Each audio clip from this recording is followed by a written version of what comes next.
Week 2, we're live. Good morning, everybody. What a time to be alive. Great day to be alive, quoting the great Mike Rossili. Ghost, how we doing today? Let's get to it, man. I'm doing well, Nick. How about yourself? I'm doing good today. Yesterday was not doing good. Michael claims hangover. I claim food poisoning. But either way, let's break down this slate. We got 13 games on the main slate. Thank you, everybody, for joining last week. I know everybody seemed to smash the slate last week that was tuning in with us, so that's awesome. We'd love to have you. Please ask all the questions you want today. This is more for you than it is for us. I think Ghost and I have looked at this slate a good 2 hours every single day minimum, so we're ready to rock. Let's go with the first game here. What's the first game? What do you want to start with? I want to start with Jacksonville, Tennessee. Jacksonville, Tennessee. All right, I'll keep this one simple. Maybe Ghost has some more insight for it, but for me, it is really simple. Play all the Derrick Henry you can. He's going to be super chalky, but the dude's got a rushing prop of 120 yards. I think I saw 118.5 yesterday. I think it's up to 120 today. That is absolutely absurd. I don't know the last time I've seen a rushing prop that high. Let Vegas do the work for you. I think he's minus 270 to score too, so you'd have to bet $270 just to win 100 on Henry. The just a smash play. Regardless of site, DraftKings, FanDuel, his price on DraftKings is pretty affordable, so I love that. There's no Darrington Evans, so they should just run all over Jacksonville. We loved Marlon Mack last week, and he came out on fire. Tore his Achilles, but same matchup, better running back. Derrick Henry all day. What do you got, Ghost? Pretty much the same thing. I mean, especially over on FanDuel, you do have the actual advantage of it not being full PPR, because the one downside to Derrick Henry is that he doesn't catch a lot of footballs. So, but needless to say, sitting at 8,300 over on FanDuel, it's a lock button for me. GPP, cash, no matter what it is. I don't care what his ownership is. GPP, I'm playing him all day. Cash, he's the lock of the slate. So I'm all over Derrick Henry, and specifically for GPP, I don't mind running it back with one of DJ Chark or even Laviska Shenault. Getting a little creative there. Yes, sir. Both are popping in your 80 model, and if you guys haven't checked that out, you're missing out. So make sure to join us at windailysports.com and check out Stix's AETY model. Laviska Shenault is a big playmaker. He's a guy that they're going to want to try and get involved into the offense. So he's someone that's popping early on using your model, and he's definitely a guy that I'm taking a shot on in my GPP lineups today. Yeah, I think almost every GPP I do have one of Chark or Shenault. I'm a little nervous about Shenault, but he's only 4,200 on DraftKings. He is going to get a carry or two. I just hope the targets kind of increase. It was only his first game last week, so it's a really solid rookie, super talented. They're going to be chasing points in this game. There's no way they beat Tennessee. I know I said that last week about Indianapolis. Luckily, I did not take them in Survivor. I don't like to mess with division rivals or division games to start the year, especially on the road. But there we go. Shenault, DJ Chark, Derrick Henry. I guess if you needed to punt, you could potentially play. I mean, Jonnu Smith's in a really good spot this week without A.J. Brown. Everybody knows that he is now out. Corey Davis, I want nothing to do with him. I took him out of my player pool. If you use him in cash, that's okay, but I would rather you just go Derrick Henry because it's just the smash spot, and you don't really want to stack Tennessee, especially a team that doesn't really play up pace. I know they did last week. That's not their identity. I would not use any Corey Davis in tournaments. He's going to be like 20% owned. It's just an easy fade for me. Just go with all the Derrick Henry chalk. Especially seeing CJ Henderson on the other side. I mean, arguably the best DB in last year's draft class. He's an absolute beast on the outside there. So let's not forget Corey Davis's larger scope of work here. Everybody's been waiting for this guy to break out, and I feel like it's been at least 4 or 5 years that people have been waiting for him to break out. And now that A.J. Brown is not in the lineup, they don't really have that much of a deep threat there. CJ Henderson should be able to shadow him with his eyes closed. And exactly like what you said, it applies to FanDuel too. Jonnu Smith is somebody that interests me over the middle, as well as in really large fields. I guess you could take a shot on Adam Humphries. Personally, I won't be going there because I do like to stack my receivers with a quarterback. And unless the scoring system changed where Tannehill's getting a point per handoff over to Derrick Henry, I'm not stacking the Titans today, that's for sure. So Derrick Henry ran the ball 31 times last week. He'll probably do the exact same thing this week. look for 150 plus and at least one touchdown. All right, there you go. Let's go on to the team that made us a ton of money last week. Green Bay Packers, Detroit Lions. I loved Aaron Rodgers last week. I think a lot of you guys played him, followed me there. He was like 3% owned. That's awesome. This week, I thought he was going to be like 10 to 15% owned. He's still priced under 7K on DraftKings. 6,900. 80 model likes him a lot. Not nearly as much as last week. But, I mean, Devontae Adams, absolute smash play again. But the one thing that I want to warn everybody on is he's going to be 20, 25% owned in GPPs. Devontae Adams, great play in cash, absolutely. I'm not going to talk you off that. It's really good chalk. But I watched this Lions-Bears game last week and kind of, obviously Robinson doesn't get as much of the target share as Devontae Adams does or is expected to this year, but they're very similar players, really good route runners, both of them. And Patricia's man coverage did a really solid job. Obviously, they couldn't cover Allen Robinson one-on-one, but they do have safety help, and they're going to bracket Devontae Adams. I really don't think this is going to be another 40-point outing out of Adams. I don't think it's going to be a 30-point outing out of Adams. I think, for me personally, I'm not going to tell anybody to fade him, but I am going to fade Devontae Adams in tournaments. I'm not going to play a lot of Aaron Rodgers either, just because what worked for us last week was Minnesota was keeping up in that game. And I think they scored 10 points unanswered, and that really kept the pace going with Aaron Rodgers. If he was up by 21 points, 24 points, they're not going to pass like that anymore. So that's what I have a problem is with Detroit. How the hell are they going to keep up? I know they could run on Green Bay. They could try to keep the ball out of Aaron Rodgers' hands, and there you go. That's another reason why Aaron Rodgers may not have a ceiling game today, and that's really all I'm looking for is just a way to fade Devontae Adams. But if they do go up big, they're a pretty sizable favorite here, 6-point favorite. I don't know how the spread's only 6. It seems like every single person in the world is betting Green Bay, and Vegas won't move the line. If you got some balls, Vegas is taking a stance saying Detroit covers this game. I don't know how they do it, but the player I like the most in this game is, while everybody's going to Green Bay Packers in the passing game, Aaron Jones is under 5% owned. I'm going to have all the Aaron Jones in the world that I can in GPPs because, it's just we hope in the red zone Aaron Rodgers doesn't throw those touchdowns. It's very possible that Aaron Jones does not have a great game. I think the Packers get up big and they just run Aaron Jones to the ground, and we just hope in the red zone the Green Bay doesn't run those quick 1-yard slants to Devontae Adams and just tear me apart while fading Devontae Adams. If they go to Aaron Jones, it's so much leverage on this Packers passing game. I'm on the exact same page. Over on FanDuel, Devontae Adams is coming in at roughly 35% owned and creeping up. And my big issue with that is that he's not only the highest priced wide receiver on there, but that means you're going to have to drop one of Zeke or Derrick Henry, specifically for your cash game lineups. I would not advise. Pretty much everybody on FanDuel is going to go Zeke with Derrick Henry and Jonathan Taylor, and that's exactly what you should do in your cash game lineups. From an ownership standpoint, all three of those guys are coming in roughly 35 to 50% owned, and you just can't avoid that because Derrick Henry's going to rumble all day long.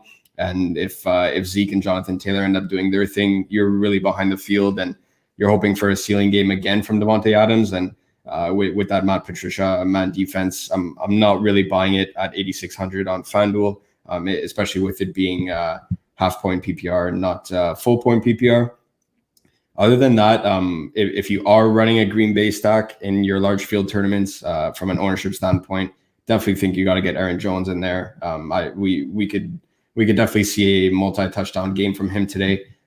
Somebody that is a threat to score 2, 3, even 4 times in a game. We saw it last season multiple times there. So he's definitely somebody that interests me, especially when you're coming into that mid-tier range over on FanDuel. Right at the top, you have Zeke, Henry that are there roughly $1,000 more than Aaron Jones. So it is a great leverage spot, and it gives you that opportunity to upgrade elsewhere, whether it's at the wide receiver position or the tight end, or maybe even you're paying up for something like the San Fran D or anything like that, right? So one guy that I did want to mention, if you are running that stack in GPPs, is Quintez Cephas, rookie out of Wisconsin. He's a guy that led the team with 10 targets last week. He should be getting another boatload of the work here with Kenny Golladay out again. Marvin Jones only had 8 targets. Cephas had 10. So again, Stafford seems to have a good rapport with the kid. Whether that it is duplicated again, we get to see. But again, his 81% snap share is something that's really enticing me. And over on FanDuel, he's near min price. I believe he's 46 or 4,700. So if you are going all the way up to Adams at 86, then it ends up working out perfectly because the player that you want to run it back with is nearly minimum priced. Yes, sir. Any love for Hawkinson? DeAndre Swift? With DeAndre Swift's drop in the last game, with I think it was 3 or 4 seconds left, I'm worried about his workload in a game like this. I think they go right back to him. They got to just – what were they playing for this year anyway? That team's not any good. So I don't know. I like Swift on DraftKings more the PPR. I feel like they just got to get his confidence rolling because he does get open. He's an extremely skilled player. I think if you're running a Packer stack, definitely you could use Cephas. You could use Marvin Jones. I'm not a big Marvin Jones guy, but Hawkinson in a really good spot as well. They seem to like him, especially in the red zone. And then DeAndre Swift is pretty low owned. So I'm just looking at ways to get off of Jonathan Taylor for tournaments because I'm not going to play him in tournaments. I'm going to use him in cash, absolutely, but I'm not playing a guy that splits time and is going to be 45% owned in GPP. So I'm just looking for other ways. There's a couple other guys we can get to, but that's pretty much it for me on that game. You good as well? Yeah, absolutely. All right, here we go. The most disgusting game on the slate, San Francisco 49ers at the New York Jets. The Jets are hard to run on. So this is something I don't know, you probably do it on Saturday night. You're kind of just sitting in your bed, tinkering with lineups, and you're like, who the hell did I forget? And I know I watched the Bills-Jets film all week. So that and the Lions game is like my big thing because I really wanted to find a way to play Jimmy Garoppolo. And Sia mentioned it on Sirius last night. That Garoppolo is a really good way to get different because it's really hard to run on the Jets. Their run defense is stout. I do think the San Francisco 49ers run scheme is kind of going to outweigh the good run D for the Jets. But if you want to play, I have a lineup with Derrick Henry, Zeke Elliott, and Saquon Barkley with Garoppolo and Trent Taylor. I don't like Trent Taylor. I think he's going to get a lot of work, though, without Kittle. I know everybody's going to Jordan Reed. You could certainly pair Jordan Reed with Jimmy Garoppolo too. Like that is literally $7,000 for two players combined. You could do the world with that stack. I mean, it's more just a salary saving stack. We just need like 18 points out of Garoppolo, 9 to 10 out of Taylor, Adyuik, or Jordan Reed, whoever you want to pair him with. I do like Adyuik this week. I think these Jets secondary is just so bad. It's a really good way to just save salary. Or you could play Herndon. You know, you can go Garoppolo, Taylor, Herndon, Garoppolo, Adyuik, Herndon. I don't know if I want any Jets in this game just because I don't think the pace will be there, but it makes sense to play Herndon if he's the only pass catcher on that team right now with Crowder out. I don't really want to play Perryman, but he's in play also if you like that. It's just there's always going to be one gross stack I'm going to mention each week, and it's going to be this one because I think the running backs are just where it's at this week. I mean, you could play Aaron Jones, Derrick Henry, like you could do everything with this build. So, and there's so much value at the wide receiver position we'll get to later. But am I crazy for? I woke up feeling dangerous. Baker Mayfield. I like Jimmy Garoppolo. I think he may be in my main lineup this week just because I want to pound those high price running backs that no one's going to use. I'm not a Jimmy G guy, but seeing his price there, I definitely understand why. I can just. It's very rare that I end up plugging in Jimmy G into one of my lineups, and except if it's like you said, you're laying in bed and it's past midnight and you end up throwing lineups and you're like, oh, what stock do I not have? Then I'll end up making a Jimmy G lineup. I do see the angle that you're coming at. One guy that interests me in a game like this would be Raheem Mostert. Seeing that he got 5 or 6 targets last week and they were involving him in the passing game. He did have that 75, 80-yard touchdown run on a quick route out of the backfield. And I'm really curious to see what Jerick McKinnon does and how they line him up around the field. I'm curious to see if he ends up getting some snaps either in a dual backfield with Mostert, or maybe they even let him run in the slot a little bit and have him run some quick slants and whatnot. So those two backs definitely interest me, as well as Adyuik, like you said. But I want nothing to do with these Jets. Seeing we ended up seeing how week one we said, you know what, we'll see if Sam Darnold ends up seeing ghosts. That's exactly what he was seeing. The guy was having nightmares out there. That offense absolutely blows. Their defense blows. Man, I don't know. I seeing the ownership, at least on FanDuel, for guys like Herndon, guys like Perriman, etc., it's a little worrisome. On DraftKings, it's really different compared to Jordan Reed, who is, I believe he's 2,600 or 2,700 at that point. It's 26. Yeah, that's definitely a justifiable play. But on FanDuel, where he's sitting at 48, and then you have Hernan at 51. There's other tight ends that we do like, that we're going to talk about in the next few games here, that I'm just dodging all that chalk as much as possible, especially in GPPs. And the fact that both Logan Thomas and Jordan Reed are garnering 10+% ownership at the tight end position, which puts them into the top 5 of their respective positions, shows that, you know what, the field is not really sure which one's going to end up being utilized, right? So if you are using them on FanDuel, they're $100 apart. You pretty much have to duplicate your lineup, make one with Logan Thomas, one with Jordan Reed. But again, the fact that they're both pulling 10+% ownership, number 4 and number 5, highest one on the slate, it just goes to show that you have no idea what's going to happen with this offense right now. All right. Sonny is asking, Jets defense. I would say a hard pass for me. I think Garoppolo carves them up, but I guess it's an okay punt. Ghost, are you on him or no? I think the lowest I'm going, especially on DraftKings for defense, is probably the Colts. And then the Buccaneers, I think, are 2,900. I'm very interested in them. I really like the Packers at 3,300 too, because I think that they run away with it, pair with Aaron Jones. But I think that's as low as I'm going on defense, is 2,500 for the Colts. Let me pull it up, though. You got any interest in the Jets or no? Jets, they're sitting at 2,100 if I'm not mistaken, right? They're near minimum. They're 2K on DraftKings. 2K on DraftKings. So yeah. I believe Garoppolo got sacked 4 or 5 times last week. He's not exactly a guy that can run around like Lamar Jackson back there, but it's not like he's Peyton Manning when he was in his prime, where he would just drop down to his knees if someone was coming to sack him, right? So he's a guy that's somewhat mobile back there. The Jets can pick up a couple of sacks, but I don't know. I could see them allowing anywhere from 21 to 28 points in a game like this, and you would basically need them to make some plays on the defensive end, because it's not like this game is going to finish 10-7 or anything like that, where they can get 3 to 6 points just based on points allowed. So I understand the punt given how cheap they are, but I don't know. You would need them to get at least a couple sacks on Jimmy G there. All right, another question. This is great. Keep them coming, guys. This is more for you than it is for us. Big Theo, my dude. Miami defense, sneaky. I don't like them. I guess they're sneaky, like as in Josh Allen could certainly throw 3 picks and fumble on one of his scrambles, but I kind of like Josh Allen this week. Anytime that he's 5% owned, I want to play him. I know Ghost will get into that too. But yeah, like I said, I think the lowest I'm going on defense is going to be the Colts. I just think it's the safer play. Miami could get you 0 points. They definitely could get a pick 6 on Josh Allen though. So yeah, it is sneaky. I just don't know if the rest of your lineup is awesome, I'll justify it, but you could definitely get $400 more and go up to the Colts, in my opinion.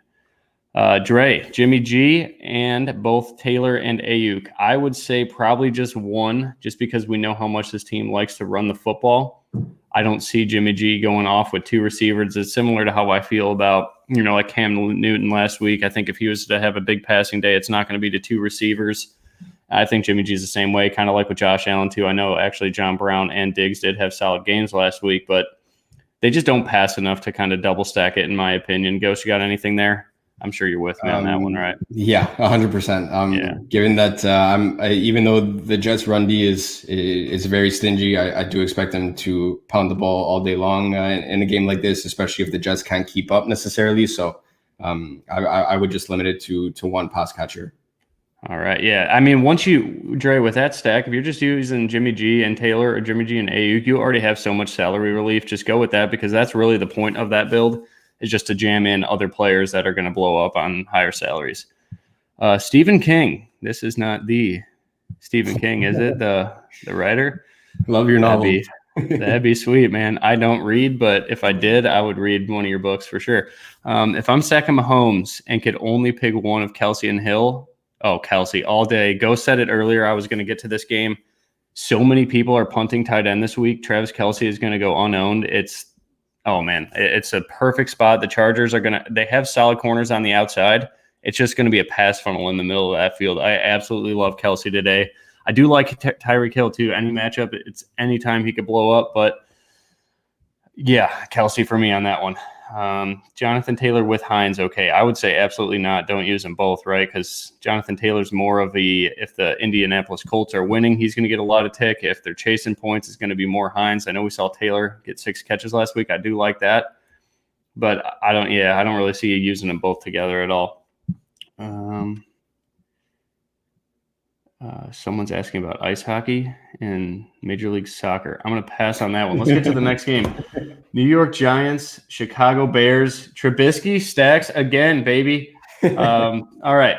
I'll be brief with this one. I do love Trubisky. I love Allen Robinson. We know squeaky wheel gets the grease.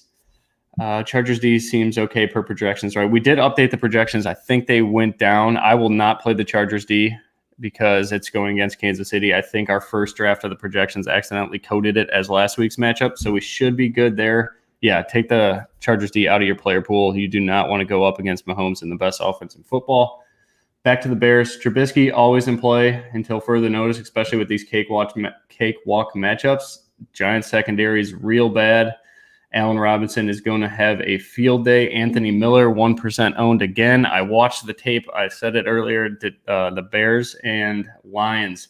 Anthony Miller had a 90-yard touchdown. He literally just made one quick cut. The corner fell, and Trubisky checked down. And that they ran the same play again later in the game, and that was Anthony Miller's touchdown. It was only like the 40-yard or whatever, but they had it at the 10, on their own 10, and ran that same play. He makes the one cut. The corner fell, and that broke my heart because we had so much Anthony Miller last week. He still hit value. I think he hit 3x value, but a 90-yard touchdown would have broke the slate. Barkley in play. Scott, absolutely. I'm going to get to Saquon Barkley shortly after this. Jimmy Graham, I guess you could play him. I don't think you need to get that way. I'd rather go with Evan Ingram on the other side of the stack. I think he's super sneaky at like 4% ownership. But the guy I want all of in this game, both of these guys actually, Saquon Barkley. We are never going to get Saquon Barkley under 10% owned, under 9K ever again. This is a time to buy low on Saquon. He ran against Pittsburgh last week. Incredible defense. And they were, all they could do is just chuck the ball to Slayton and seem to work. But Barkley's their best receiver. He's their best runner. He's their best player. I want all of the Saquon Barkley. You could run it at the Bears. I mean, Adrian Peterson went off on these guys last week. They have a really good pass rush. And, obviously Khalil Mack's there. I think he's a little bit banged up with his knee, but the best way to kind of neutralize him is to run right at him. The Giants are going to do that. Barkley is going to have a huge day. And also David Montgomery, looks really good in the model. We saw him run 16 times last week or whatever it was. I think it was 16 times, or he had over 60 yards. Regardless, he looks super healthy.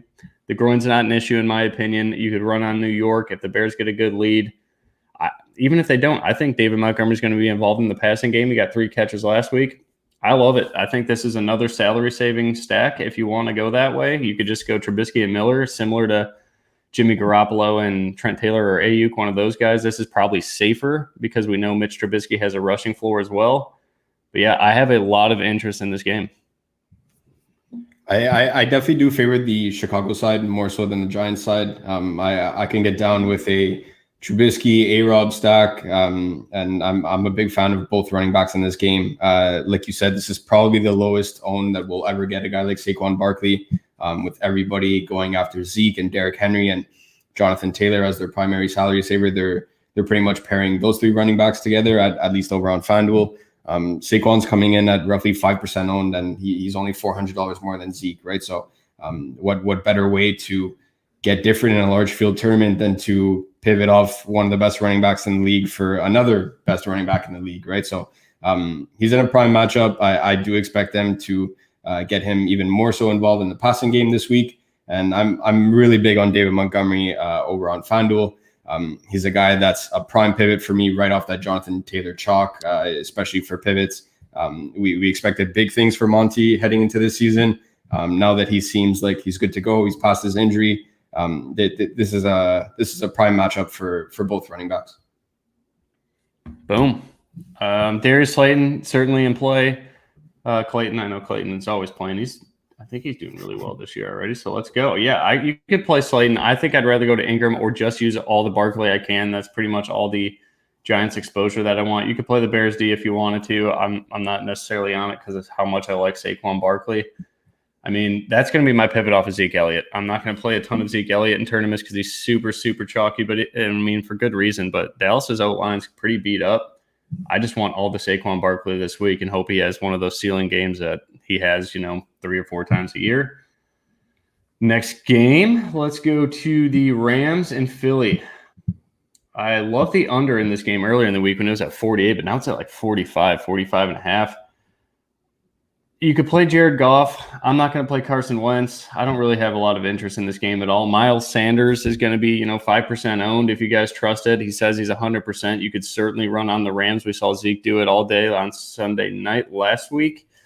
Robert Woods, usually always love that guy, but he's going to be shadowed by Darius Slay. That is going to happen. I think if you want to play anybody in this game and kind of fade away off of the Amari Cooper chalk at that 6K range, 6 to 7K range on DraftKings, Cooper Kupp is going to be like 1 to 2% owned. I think this is a really good spot for Cooper Kupp.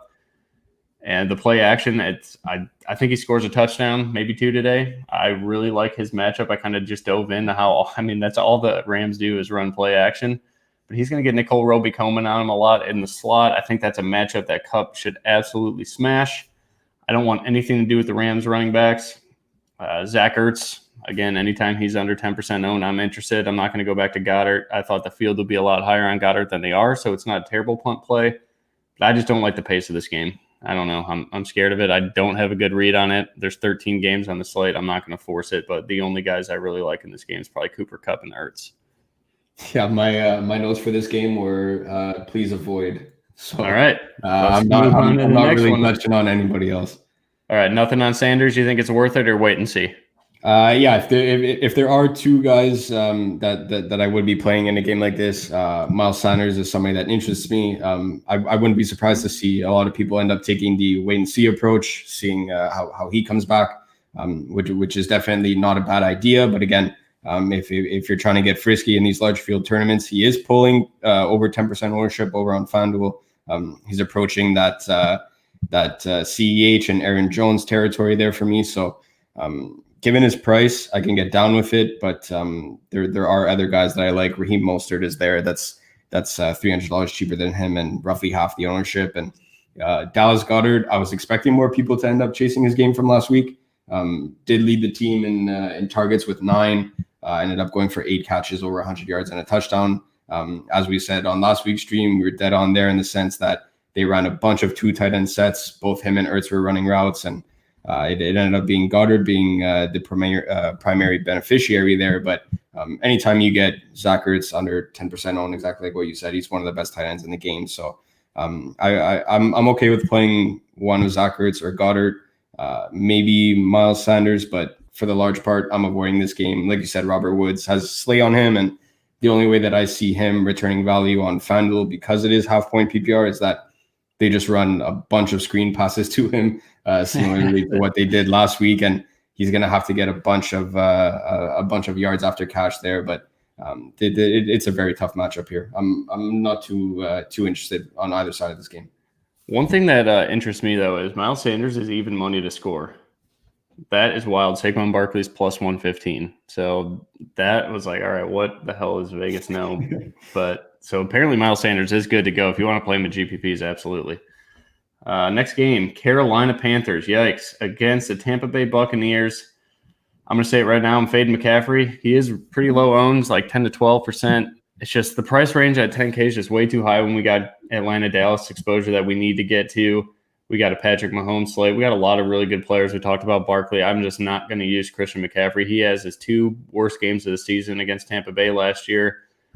And they just don't seem – I know they're going to start checking down to him more. That's obviously what makes him such a great player in DFS and fantasy and just regular football in general. But it just seems like Matt Rule's offense is more focused about going 3 wide with Robbie Anderson, Curtis Samuel, and DJ Moore, and kind of just using McCaffrey as a running back instead of that scat back style we saw last year. So I'm going to wait and see until he starts getting 6, 7, 8 catches a game that we used to see and used to jam him in no matter what his price was. I did have interest in Tom Brady early, but it just seems like more of a running game for Tampa Bay. Carolina, we saw it last week. We got all the Josh Jacobs we could. This matchup is the best matchup in football for opposing running backs. The only thing I'm scared about Ronald Jones is we're probably going to see more Leonard Fournette this week. He's going to know the offense a little bit better, another week of practice. I definitely like Ronald Jones' odds to score. I think he's minus 115 there, so that's good. Vegas thinks that he is going to score a touchdown. But the best play in this game right here is Mike Evans. I'll tell you that right now, and I love going to the other side. If you think this game's going to be up pace a little bit, if you think Carolina could stay in it, DJ Moore. I know I loved him last week, and he really killed some of my upside. We had great lineups going, and I had so much DJ Moore, like 5% ownership. He just didn't do it for me. I'll go back to him at even less ownership this week. You could definitely beat this Tampa Bay secondary, but Mike Evans is going to have a field day. I don't see any corner on Carolina, even with safety help, that could stop him. They're going to use him. No Chris Godwin. Scotty Miller, I guess, is in play. I think he's more of a cash guy. It's just Tom Brady's a little try-hard dude. He always finds, no matter where he goes, every team he's on. Obviously, Edelman was that guy for a while, but you saw Chris Hogan be that guy for Brady. Brady just loves little white dudes sometimes. Not going to beat around the bush. He always finds just a little 5'8" guy that he's just going to pepper with targets. Scotty Miller's that guy. Use him in cash if you want, but I love Mike Evans this week. What do you got, Ghost? Yeah, there's for me it's a hard fade on CMC. We were talking about it last night, and the guys ended up saying like it's funny how pretty much everyone's on the same page. This is the lowest owned that you'll ever get a guy like CMC. Same thing like what we were saying with Saquon, and we'll probably end up repeating it for Dalvin Cook as well when we get to that game. But all three of those premier running backs are coming in 10% or lower owned, and it's the lowest you'll see all season. The one thing why I'm fading, Alvin Kamara last week had 12 carries for 16 yards. 8 out of the 12 of them, he got stuffed at the line or for a loss. And the one thing that the Saints did end up managing to do was they got Alvin Kamara into open space. But CMC only had 4 targets. I don't know what's going on with that Carolina offense. I don't know if it's a Teddy Bridgewater thing, because we saw Kamara struggle with Teddy Bridgewater under center when Drew Brees went down. So I don't know what's going on, if it's a Teddy thing, if they're revamping their offense. But DJ Moore had 9 targets. Robbie Anderson had 9 targets. Curtis Samuel had 8 targets. CMC's way down there at 4. Until he's getting peppered with targets, I'm not playing him in a matchup like this. That Tampa defense is extremely underrated, and I do like them as a punt on both sides today from a defense perspective. I'm all aboard the Mike Evans hype train with you this week. They said it publicly that, he was underutilized last week. They were worried about his injury and whatnot. Godwin's out. He's the guy this week. That Carolina defense blows both pass catching and running. So I can get down with some Mike Evans, even if you're running him alone. He's a guy that should be able to feast in a matchup like this. And of course, like you said, Scotty Miller. I ended up saying it last week, and I wasn't. It kind of went out on a bit of a limb there at minimum price on FanDuel, but he ended up getting a ton of targets, ton of catches. So in a PPR format over on DraftKings, Scotty Miller's a little bit more feasible than over on FanDuel. Yeah, I just think Evans is just it's that range, kind of like I talked about Cooper Kupp, that range that everybody's just going to jam Calvin Ridley and Amari Cooper in with, for good reason. It's a great game to stack up. But if you think, Mike Evans can certainly go for 120 and 2 touchdowns. So, and he's only half the ownership Amari Cooper is. So that's why I'm interested there. We do got another question here. Season long too. Bring them in, guys. We love it. PPR, Malcolm Brown. Ooh. Sterling Shepard, Corey Davis. Okay. I would say this has multiple answers. So, Brian, I know this guy, good man. If you're safe, like if you think you're going to win this matchup, you're the favorite. Malcolm Brown's probably your best floor, along with Corey Davis. If you think you're a little bit of a underdog in this play, I know you're a bulldog at heart. That's where we went to high school. Getting off the rails here. I think Sterling Shepard's your ceiling play there. I definitely think if you're down, or maybe your opponent had Nick Chubb or something, or Kareem Hunt, and you're chasing points right now, go with Sterling Shepard. The ceiling is higher with him, but the safety is probably Malcolm Brown and then Corey Davis. I mean, those guys could get you 8 points regardless. Moving on. All right, here we go. Cowboys aren't all that great. McCarthy is too serve. Yeah, I agree. I don't like Mike McCarthy at all. Scary Terry or Will Fuller PPR flex? I'm going to go with Scary Terry. What do you think, Ghost? Terry, Fuller? Who do you got? I like Scary Terry this week. Will Fuller is more so a DFS play for me.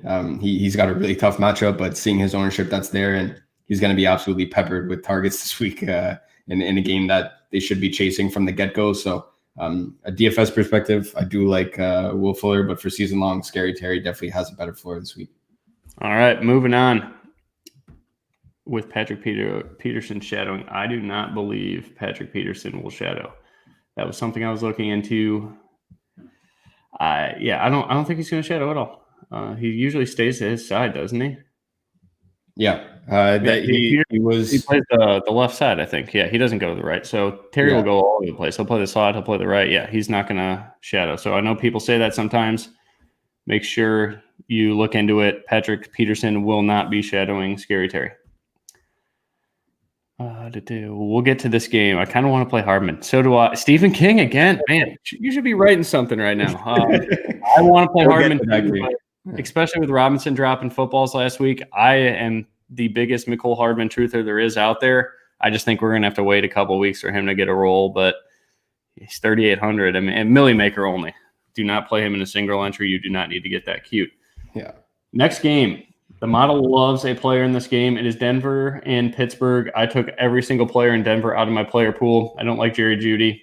Great route runner, but it seemed like he couldn't catch the ball. The model absolutely loves Juju Smith-Schuster. Bryce Callahan, the slot corner for Denver, has to play the outside now with an injury to one of the DBs in Denver. And it's like a 5'8" rookie going to play the slot against a man-child Juju Smith-Schuster. That is he's my favorite pivot off of Amari Cooper in that mid 6K range. I know I said I like Evans a lot too. Juju Smith-Schuster, he's one of the top-rated players in the model right now. So I'm going to trust it. No one's going to play him. I'm just taking advantage of that matchup. Deontay Johnson, super popular. I think he's more of a cash game play at 4,500. You can certainly use him in tournaments too. If you do, I mean, there's no reason Big Ben can't go off in this game. If you want to pair both of them up with him, I think that's a pretty sneaky stack. I just don't see Denver keeping the pace on the other side. They only have an implied team total of 17 points. For reference, Carolina Panthers have a 19-point implied team total. So Denver is 2 points worse than them, probably the lowest on the slate. All I'm going to talk about is Juju. I'm not touching this running back system for either side. I know Philip Lindsay's out. Cool for Melvin Gordon, but if Saquon Barkley can't beat him, Melvin Gordon sure as shit is not going to beat him. So Juju, my only play. Deontay's fine in cash. What do you got? Pretty much the same thing. There's nothing really much that I want to touch on a game like this. That Denver offense has potential, but again, I'm not seeing it in a matchup like this with that Steelers D. One thing that I do want to say, I'm happy you just brought it up on the screen, that Sutton is active. Speaking from experience, I have had an AC joint injury before. It is by far the most uncomfortable injury that I've ever had playing sports. Think about all your daily tasks where you end up, putting the towel up to dry after you shower or anything like that, and your arm is killing you for the next 20 to 30 minutes. Even if they say that, you know what, he's healthy, he's good to go. They did end up saying that he still has to test it out in warmups and stuff like that. If Sutton goes up for a jump ball and gets absolutely popped or anything like that, his shoulder's going to be done. So expect them to kind of be a little bit more precautious with him, not in the sense that he won't get a lot of snaps. It's more so the routes that he's going to run. I'm not expecting Sutton to go for 40, 50, 60-yard deep balls where he ends up trying to get into a leaping grab kind of situation, because if he gets popped, he's done for multiple weeks, and then so is that Broncos offense. So from that standpoint, both Stix and I are absolutely huge on Courtland Sutton. I ended up sniping him in a couple of fantasy leagues from Stix, and he wasn't too pleased about that. But from the DFS side, not this week. Maybe wait another week for him. And then for Pittsburgh, like you said, I'm sticking to Big Ben and Juju. maybe a little bit of Deontay, but it's those two prime guys for me. Awesome.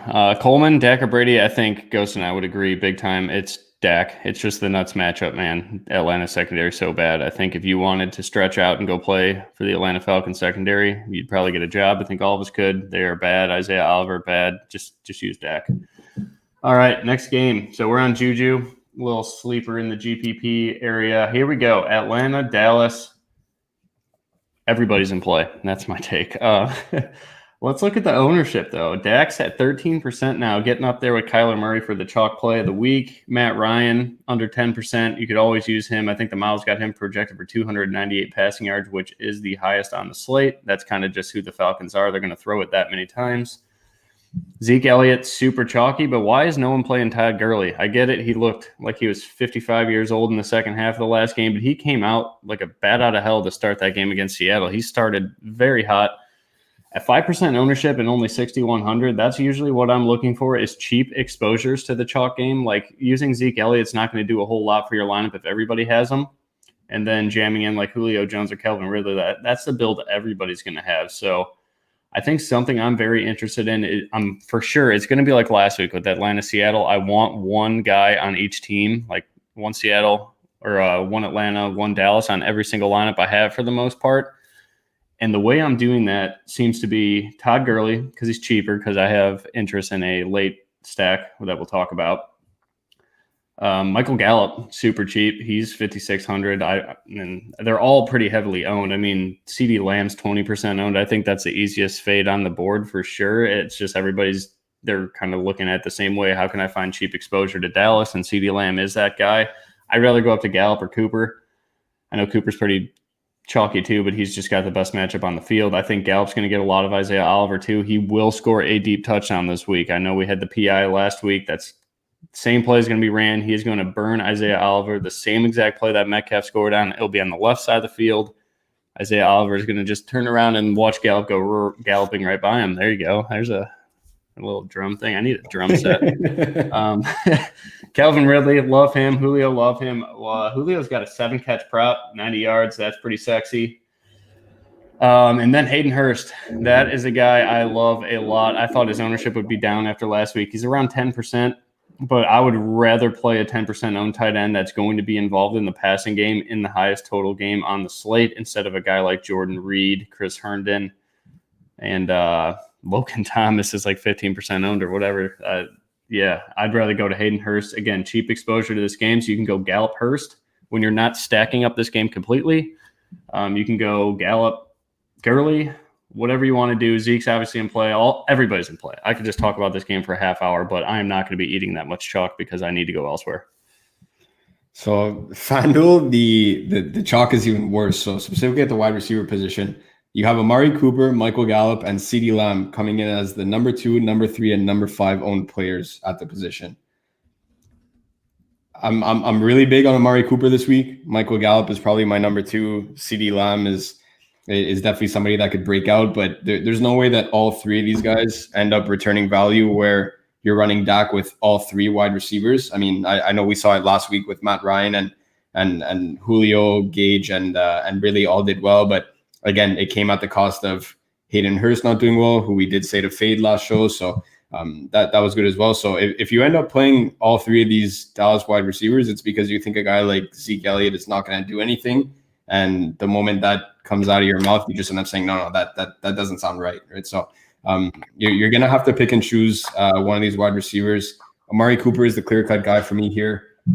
He had 14 targets last week. And of those 14 targets, 10 of them, he was Dak's first look. He's constantly looking for the guy. He looks over to his side right away whenever he's drawing up a play for him. And since Coop came over to Dallas, he's only had under 75 yards at home twice in 13 games, one of which he got hurt. So if we take away that game where he got hurt because it's kind of out of our control, 11 out of 12 games he's gone for 75 yards or more. He's an absolute force at home. He has arguably the best matchup on the entire slate, no matter what position we're looking at. So Amari Cooper is a big play for me, as well as Michael Gallup. Pretty much everyone's in play here, exactly like what you said on this Cowboys offense. For Atlanta, I do like both primary wide receivers and Julio and Ridley. But Hurst is somebody that is quickly climbing up all of our rankings. We were already high on him when we first spoke. Maybe I think it was right after Monday Night Football. We just got right into the week 2 slate. So we said right away, Hayden Hurst is going to be the guy. One thing that I did want to point out for the Cowboys, no Van Der Esch, no Sean Lee back there in that linebacker core. Jalen Smith is going to be a lone wolf. If God Turley can get back there and end up getting past that front four, he's going to be in for some big yard situations. And Hayden Hurst over the middle is somebody that I'm expecting to get a ton of looks. Jalen Smith is probably going to be more concerned about manning that defensive scheme as a whole. So I don't really expect him playing much man coverage on Hurst, nor is he going to have his attention fully on Gurley, because then they'll just get burned outside, right? So with both Van Der Esch and Sean Lee that that linebacker core takes a big hit. So I'm expecting big games from everybody on this Atlanta offense. Yeah. CeeDee Lamb has a 5-catch prop. How about that for a number 3 receiver and a team to have a 5-catch prop? He's coming in at 20% owned on FanDuel. He's higher than Nuke. He's higher than Ridley. He's higher than Evans, Thielen, Hollywood Brown, Tyreek Hill, A-Rob, you name them. He's higher than all of them. The only guys that are higher in ownership than CeeDee Lamb over on FanDuel are Julio Jones, his 2 Cowboys teammates, and Michael Gallup and Amari Cooper, and of course Devontae Adams. So again, do we fade this game in GPPs? I'll let you take that one first. And then add something. I would love to. I absolutely would love to, but it's the highest total. I trust Vegas so much on almost everything that I do. I think, like I said, the worst case is make sure you have at least one Cowboy or one Atlanta Falcon in your lineup for GPPs. I prefer 2. So again, I think my way to do it and the save salary for the game I want to stack up later is I'm going to use Todd Gurley and I'm probably going to use Michael Gallup because they're just so cheap. And I just want players on both sides of this game. So if it's going to be the shootout of the day, I want to make sure my lineups have a player on both sides. So every single drive, my lineups are getting points. If this game shoots out, then that's kind of a recipe for success. Obviously, I'll game stack it as well, but it's not going to be my main game stack. It's going to be everybody else's main game stack. I won't do that, but I will have one Falcon and one Cowboy in every single lineup that I have for the most part. Anything single entry wise, I just can't fade it. You could fade it in MME, sure, if you're building 150, but yeah, no, I will have, you just can't full fade it. You could definitely fade the game stack, but just get exposure to both sides of the ball one way or another. That would be my advice. It's the same thing as last week with Atlanta, Seattle. You had to do it.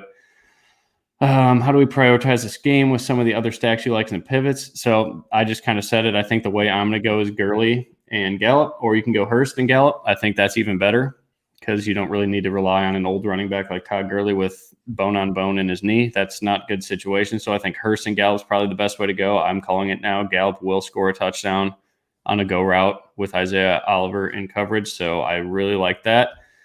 Can we fade big name RBs and GPPs? I think, for me, I'm probably going to fade Zeke a little bit. I know Ghost loves him. I don't necessarily know why I'm fading him either, but it's just more the price and because I want Saquon Barkley. So that's kind of my fade on the big name. You definitely can't fade Derrick Henry. Usually I'm always a guy that says you can. Not this week, even on a full PPR system on DraftKings. Let's get to this next game and pick it up here. We'll kind of try to finish by 11:15 Central Time or 12:15 Eastern. I guess everybody runs on Eastern Time, but whatever. Indianapolis, Minnesota. Happy Jonathan Taylor chalk week. 40% owned. Criminy. Delvin Cook, kind of the forgotten son at 7% ownership. Phillip Rivers, no one's using him, 2% owned, but he doesn't really throw the deep ball. I'm not sure I want him at all.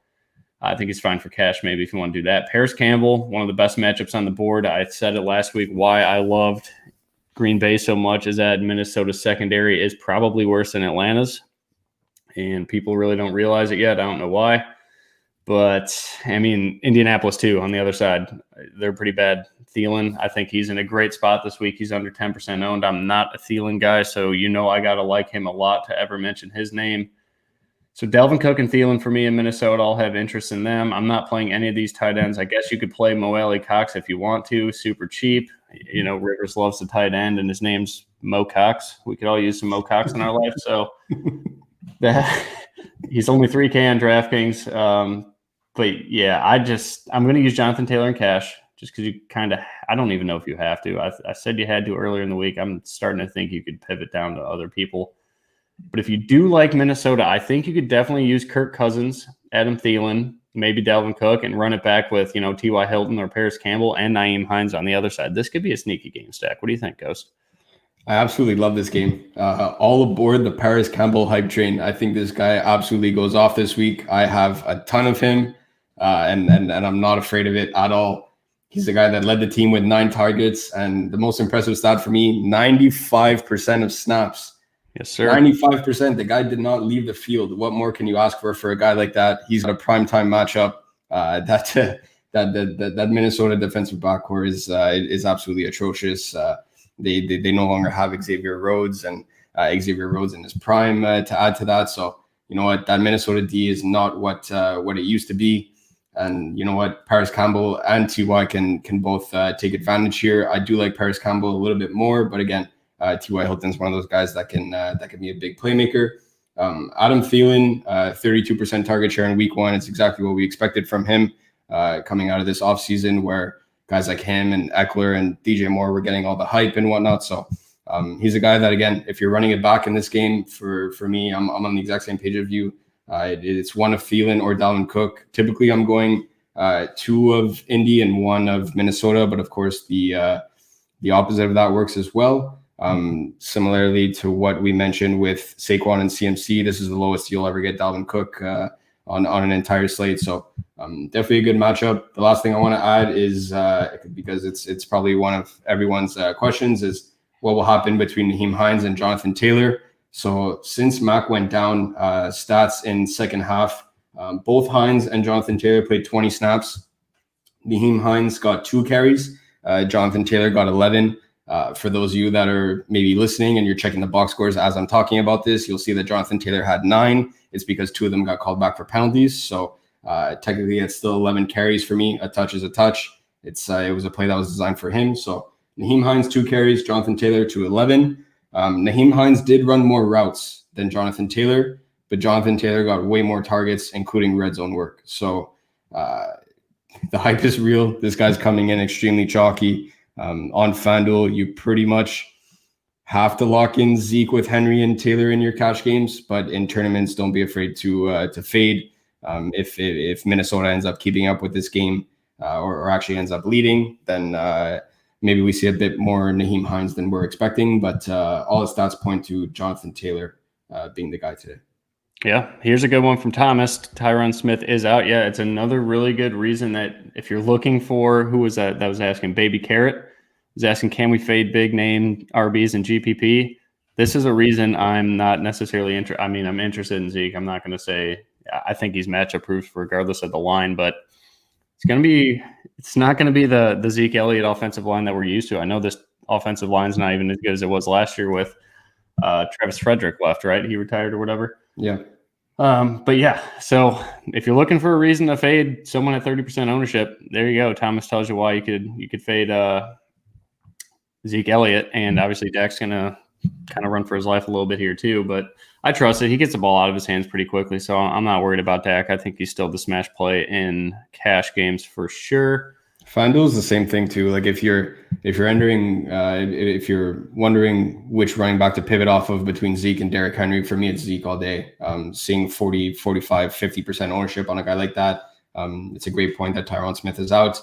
This game could just be done through the air for Dak and all these wide receivers. Same thing with Matt Ryan on the other side. So I'm not opposed to fading Zeke in large field tournaments opposed to Henry. I'll definitely take Derrick Henry over Zeke in tournaments.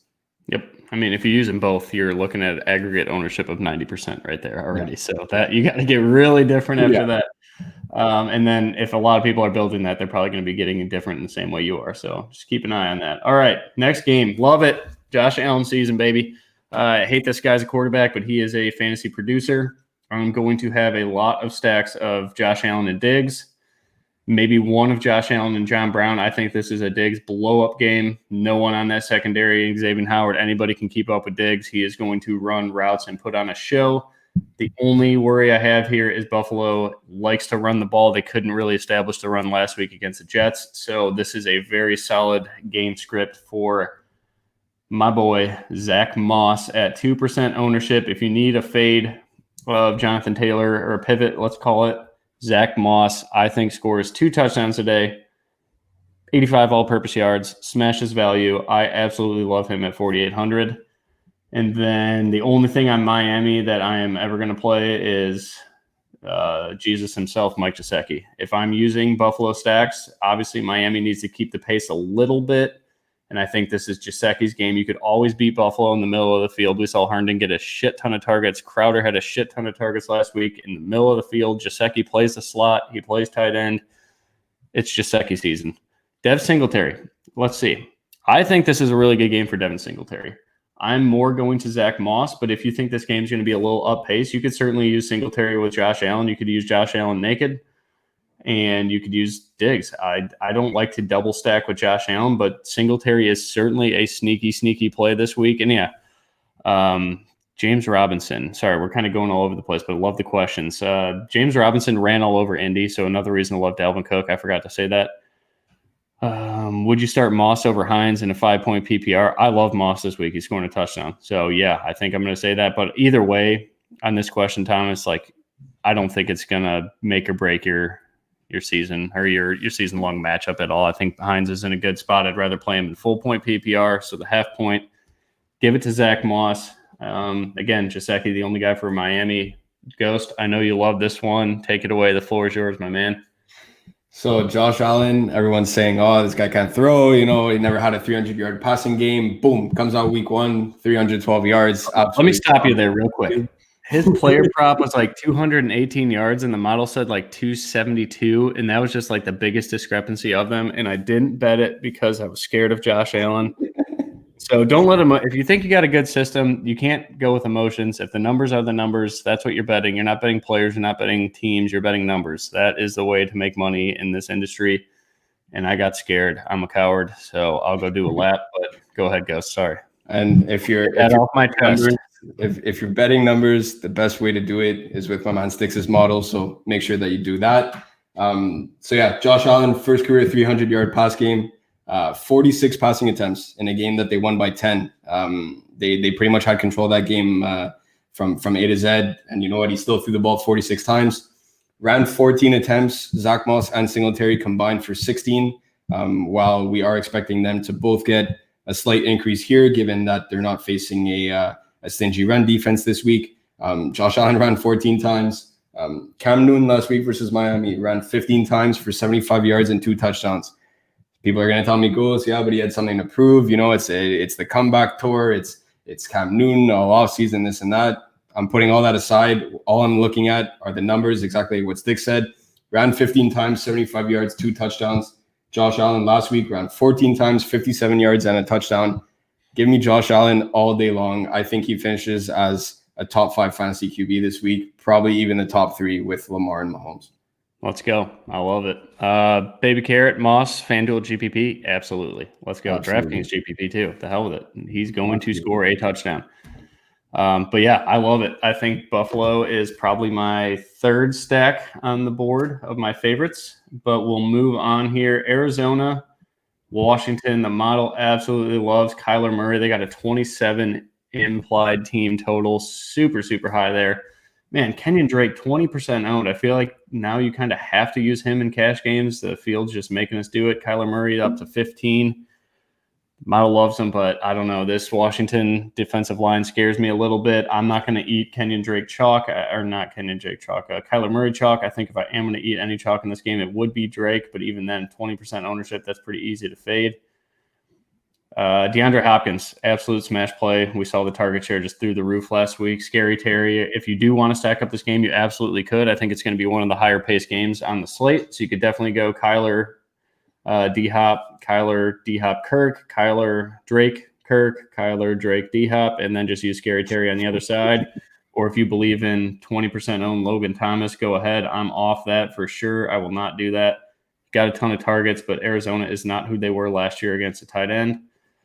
But the guy I like a ton for value, It's Zach Moss again, but Antonio Gibson. Everybody is gone. Darnold at tight end. No, I'm off that for sure. Dan Arnold. Yeah, that's who it is.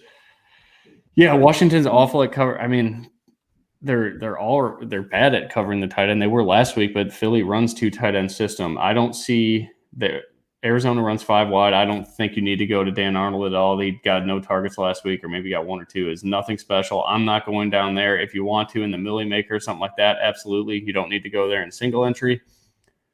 But that's my take is Antonio Gibson. I like him a lot this week. I agree. I feel like everyone was aboard the hype train. Then they kind of got scared of what Peyton Barber did last week. And this is the perfect game script for him. I'm expecting him to run a couple of routes out of the backfield. They're going to end up having to get him involved in both the passing game and the running game, change of pace back compared to Peyton Barber, who kind of just ends up smashing the ball between the tackles and whatnot. So in the red zone, yeah, it might be Peyton Barber, but in a game like this, Antonio Gibson could hit value based on his pass catching ability alone and the runs that he ends up bouncing off outside. He's coming in pretty much unowned on FanDuel. He's 0.5% owned. So if you want to take a shot on a guy like that's 0.5% owned, I don't think you could find a more talented football player at that ownership. For the Cardinals, Kyler, Drake, Nuke, keep it simple. DeAndre Hopkins, 16 targets, 40% target share in week 1. It was pretty much that exact thing. This game is going to be surprisingly up pace. I wouldn't be surprised if the Cards end up pushing the pace here. And you know what? They're just going to run so many plays that Kyler, Nuke, and Drake are going to have ample opportunity to do really well.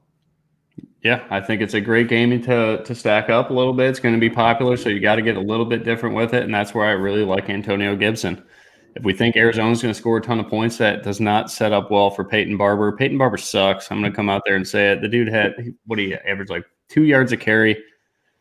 Antonio Gibson got 1 goal line opportunity, he got stuffed, and they just didn't put him back out there. So that's frustrating. I think they're going to work on that. He is the future of their backfield. So I'm going up. Everybody loved him last week. Now no one wants to play him. Well, what changed? So I'm going back to Antonio Gibson when I'm stacking up this game. Or this is a great game too, that similar to Atlanta Dallas. You can get 1 Arizona guy and 1 Washington guy and hope this game shoots out, and that's going to be pretty lucrative. All right. The forgotten man, Patrick Mahomes, the Chiefs 28-point implied team total against the Chargers, a 19.25 team total. All right, similar to Barkley, guys, we are never going to see Patrick Mahomes under 10% owned again, or at least maybe on these full slates. But once the bye weeks come and we're getting 9-10 game slates, everybody's going to go to Mahomes. I want a ton of him this week because you could pair him up with the nuts matchup at tight end. Travis Kelce, also under 10% owned because everybody's going value hunting at tight end.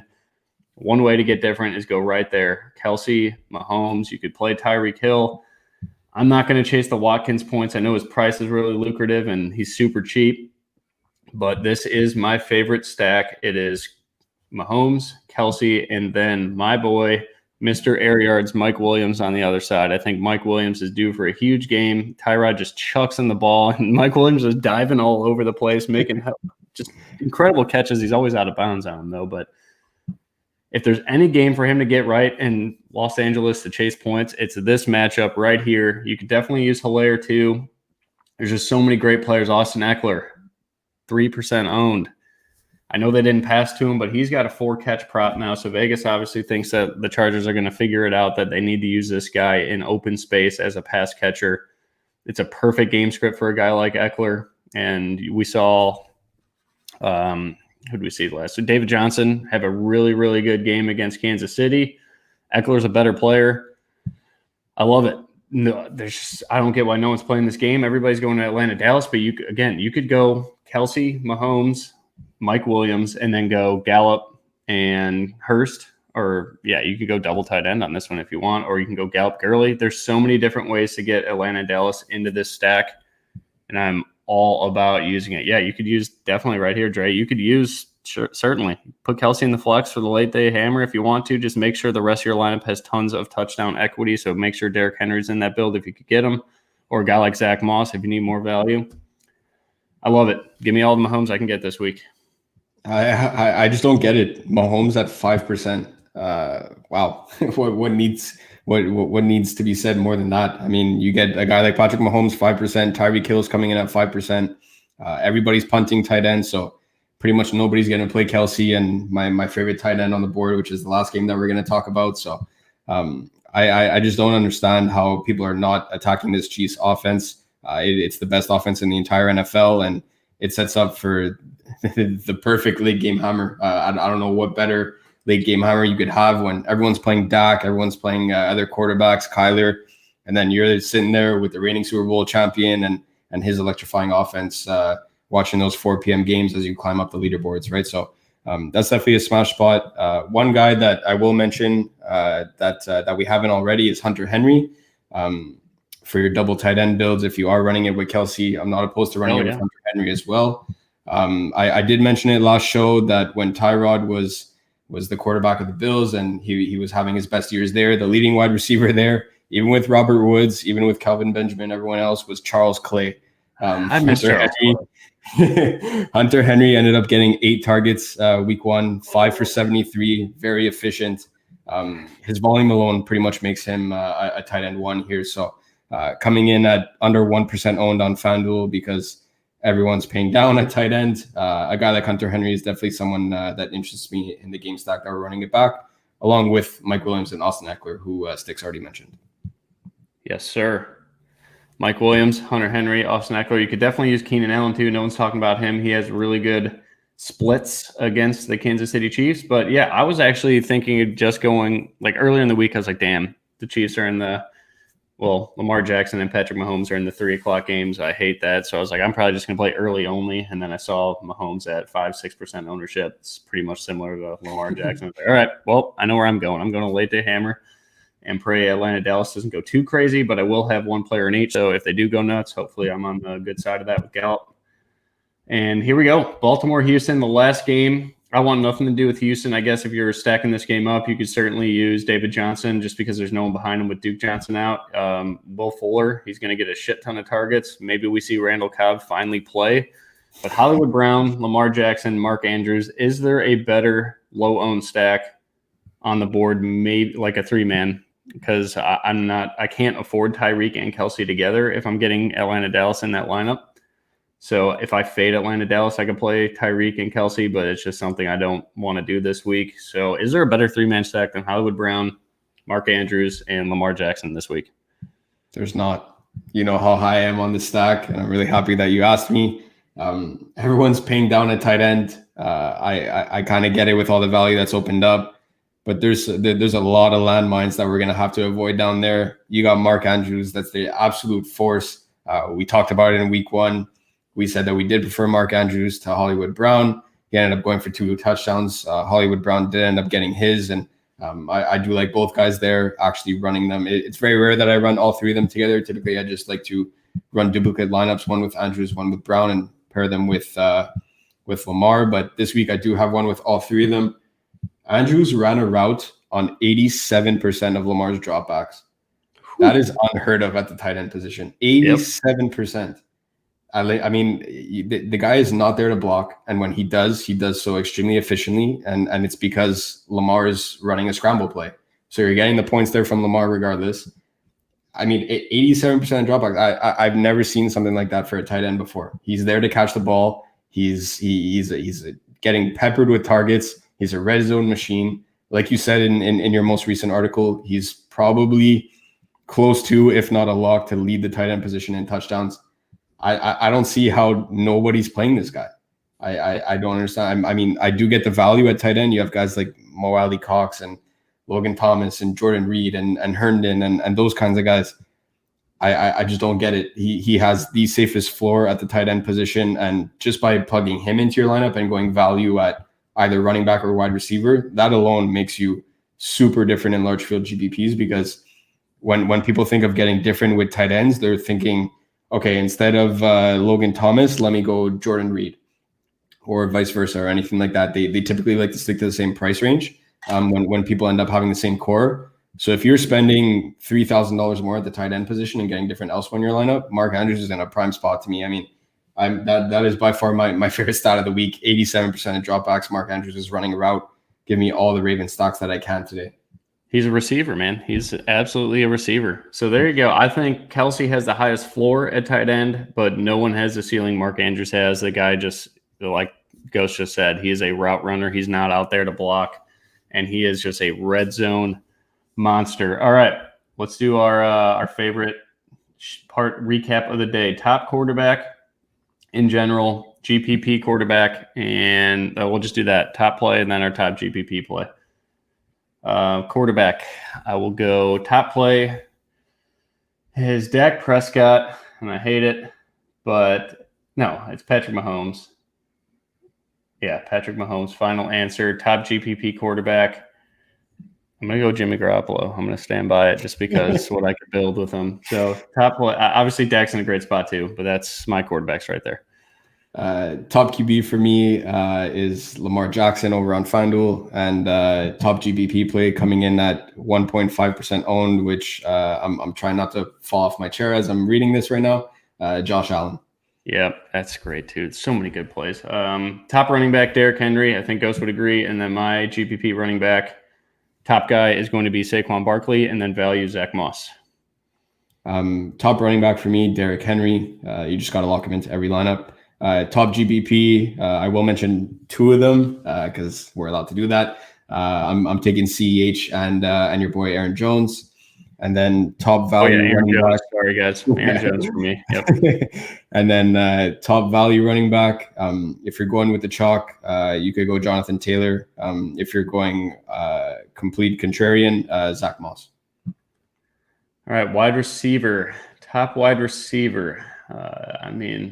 I don't want to say Devontae Adams. I don't know. You go first. I got to figure this one out. So top wide receiver, I am a Cowboys fan. Amari Cooper's going to blow up today. Amari Cooper is my top wide receiver. Top GPP play, give me all the Mike Evans that I can today. Honorable mention to Adam Thielen as well, but he's coming in way higher owned. So give me Mike Evans for only $100 more over on FanDuel. And the punt of the day, at slightly higher ownership, give me Paris Campbell. In virtually no ownership, give me Laviska Shenault. Yes, Shenault, baby. All right, mine is going to be DeAndre Hopkins, top wide receiver. Favorite GPP guy, Juju Smith-Schuster and Allen Robinson. My punt, definitely, I'm with Ghost on Paris Campbell. I mean, Phillip Rivers made a living out of Keenan Allen as well. It's pretty much what Paris Campbell's doing right now. And then my punt all day, Mike Williams. Tight end. Top tight end for me is Kelsey. And my punt is not even a punt. Hayden Hurst. I just love those two. And then my punt would be Gesicki. So Mark Andrews. Say it a million times. Mark Andrews will be my top tight end today. GPP play Hayden Hurst. My Cowboys are decimated at the linebacker position. So I'm expecting big things from Hayden Hurst today as well. And my punt tight end for FanDuel is going to be Jonnu Smith. Stephen King, the man. Hurst and Kelsey okay on FanDuel? I'd say so. They both have a lot of red zone equity, so that's very solid. But let's start building, guys. Most people end up are probably going to go, like I said, Derrick Henry, Zeke, and Jonathan Taylor on FanDuel. If they plug in Jonathan Taylor at flex, or they could pretty much move those, all three of them are running backs there. But if Jonathan Taylor ends up going at the flex, you'll definitely be different because Hayden Hurst is the same price as Jonathan Taylor. So not only will you be different because you're paying up at tight end on FanDuel, but you're also plugging in somebody that's not Jonathan Taylor at flex for the exact same price. And then last question of the day, Andrews and Kelsey in the lineup. Yeah, that's explosive as hell. I don't know how you can afford it, but if you could find a way to do it, use Mahomes or Kelsey as the quarterback in that lineup and enjoy what should be a lot of cash. You just got to go value hunting. Maybe David Montgomery, Zach Moss, Aaron Jones or something like that. Or if you could find a way to get Henry in there too, that'd be awesome. But that's it. Let's go build some lineups. Thanks for having me, Ghost. And thanks for joining, everybody. We love the questions. It's the most questions we've probably ever had, and I love it. It kind of keeps the show rolling, and it's more about you guys than it is for us. So thanks again. Good luck this week, and we're looking forward to talking to you all next week. Let's go. Let's do it.